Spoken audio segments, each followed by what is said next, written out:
Should you use Beyond Pricing or Airbnb's Smart Pricing? What's the difference between Wheelhouse and PriceLabs? I'm going to answer that question for you today, but also talk about and kind of compare Hospitable to my favorite pricing tool. Now, if you've watched more than one of my videos, you probably know it is no secret I love PriceLabs. I think that they're the best in the market.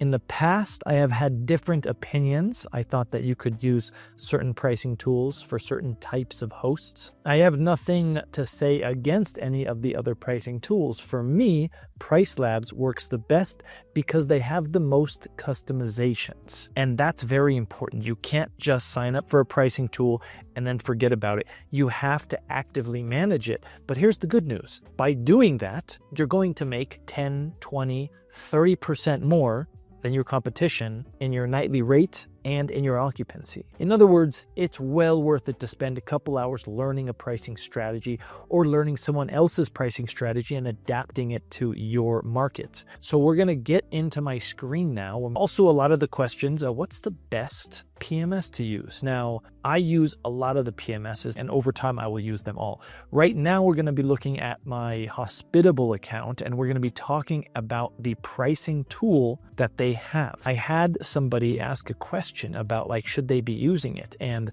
the obvious answer is no. So I don't want to waste your time, make you wait till the end of the video. I'm going to review it. We're going to see what they have, and then we're going to see what PriceLabs has, and I'm going to tell you why I prefer PriceLabs. Now, I did a similar video comparing Airbnb's smart pricing to PriceLabs. This video will have a similar format. We're going to start with Hospitable's dynamic pricing tool included with your membership, and then we're going to go to PriceLabs. We're going to see the functionality that they have. So I have an open mind, but I know as long as I've been doing this that Hospitable is not in the pricing game. They're in the PMS game. This is similar to how they added direct booking website. That's not all that good, and that's true for most, if not all, of the PMS providers. Their direct booking experience is okay. It works sometimes, most of the time, but it's not, if you want to really get to the next level there, you're not going to be using that because that's not what they're a specialist in, though. So this is the calendar in Hospitable, and we've got coming up here, my minimum price the next weekend is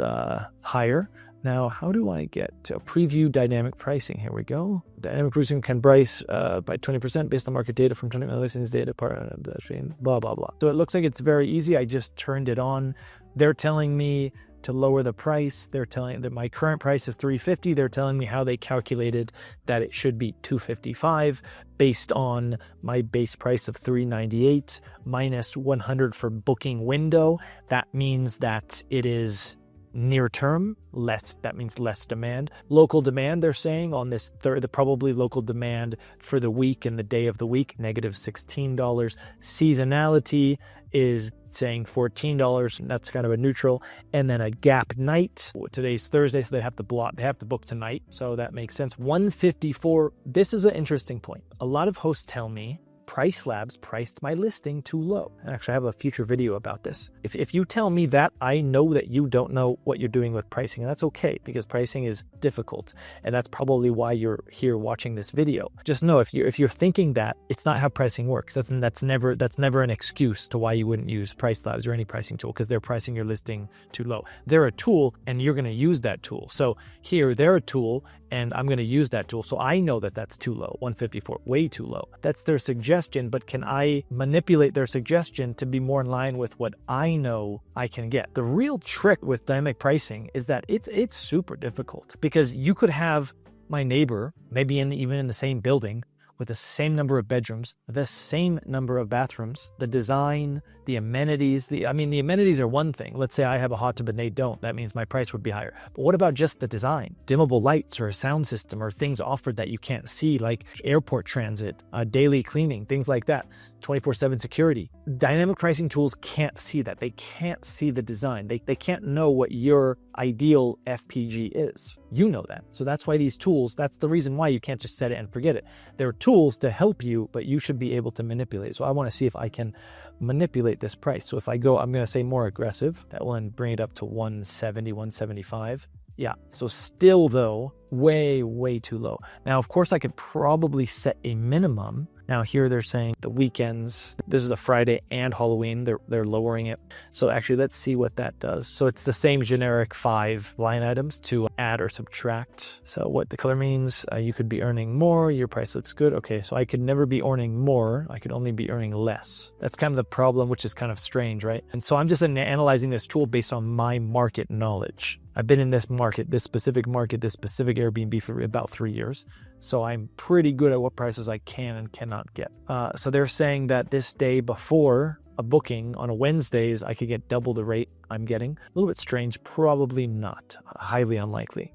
Okay, so that's all we got here. I guess customized setup. So my minimum price, we could do that. You know, what if I say my minimum price is $350, maximum price? So doing that brings up the price to my minimum on the prices that were below my minimum, but it doesn't do anything for these other dates that are low. Let's see. Look, I will say that the prices seem generally good in terms of like, look, Monday, Tuesday are low, Friday and Saturday always high. So that looks good. I know in January, there's a lot of like high dates that still stays at 500. The seasonality is pretty consistent here. And I know January is a high season.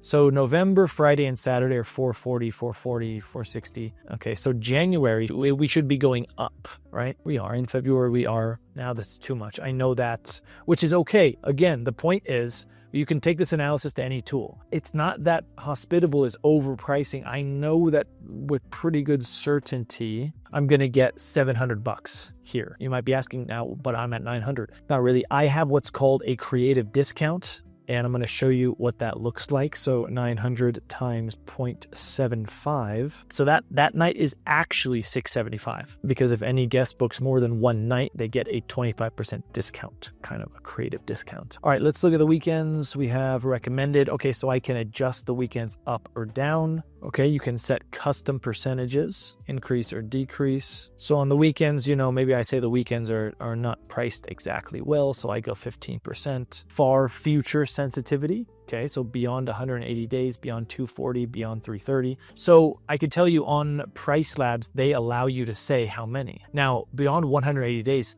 that's too far. My booking lead time, if you're unfamiliar with any of these terms, please make your way to my channel, and I have videos on each of these topics: booking lead time, base price, minimum price, occupancy targets. I have videos on all those topics. Now, if my booking lead time is 30 days, no one's booking 180 days out. So really, I need this to be like 60 days, maybe even 45 days, to be honest. So this isn't, the future sensitivity isn't helpful, because it's affecting days that maybe have gotten one booking in 3 years, 180 days into the future. Minimum night stay is disabled. That's because it's ideal minimum night. Interesting. Shortest stay length. Okay. Choose a strategy. So you can adjust your minimum nights here by day of week if you want. Now this is like last minute if you want to change your minimum stays. It doesn't say how many days into the future. So how you would check this is you would set this, and then you would go to your calendar and verify how many days into the future they're actually changing your minimum stay. So you could put like 1 here. You know, your ideal minimum stay is 3, but if you have a gap of 1 or 2, you're happy to take that. Whereas if I put 2 here, that means if I have a gap of 2, the minimum night will be 2, but if I have a gap of 1, I don't want that booking. That's what that would mean here. This is their brand of adjusting for when you want it to happen. So they're not saying days, which is a little bit strange. So more conservative means you're relaxing it sooner. So you're relaxing it maybe 20 days out into the future, where recommended might be 15. More aggressive might be only 10 days into the future, right? So let's go back. So we looked at minimum nights, we looked at future set, local events and demand. This has to do with any kind of nearby events, holidays, or any spikes in booking activity. So we can go with recommended, or we can say if we know there's a holiday coming up, let's just go New Year's. So 844, they're bringing it up, 31st. So I'm saying, that's a little bit too high, so I want to go more conservative. So that should bring it down into the 700s, 801, okay? So that should be then 880, 840. Okay. 10% in my calculation is 84. So it should be like 750, but that's okay. So that's how we would do it there. So this is, like Airbnb Smart Pricing, very easy, very user friendly. And so I guess if you're like totally incapable of learning pricing, which is not true for the vast majority of you. If you're incapable of learning a pricing strategy with some mathematics, but just pluses and minuses dividing, then you're probably not cut out to be an Airbnb host. Being honest, being an Airbnb host is a lot more difficult than the pricing strategy is what I'm trying to say. But with that said, like if for some reason you're a great host, but you just can't get your head around pricing, this is better than nothing. It's better than putting one price all year round, that's for sure. But I would suggest you review this a little bit more often. Review your calendar more often. I review mine once a week. On Wednesdays I go in. If I was doing this, I might start off by reviewing it every day just to have a look, and then maybe 3 times a week until I get really comfortable with this. So we looked at that. Weekends we already looked at, right? Now I think that's it. So if I want to go back and I can, so it's not included with your plan. I think I'm on the basic plan. Give me a like if you don't mind. I do pay for a lot of these subscriptions. A lot of them I don't use, but I'm paying them so that I can go in and I can do these videos and help you out if you happen to be deciding on this topic right now. All right, so let's just have a look at how much it would cost. So I would have to go to $89 a month from $56 to get the pricing. So obviously I'm not going to do that. It's been a while since I've reviewed Hospitable. I have reviewed them. I have reviewed Hostfully. I've reviewed Logify and a few other PMS systems. If there's other ones you want me to review, I get pretty detailed. It takes a long time.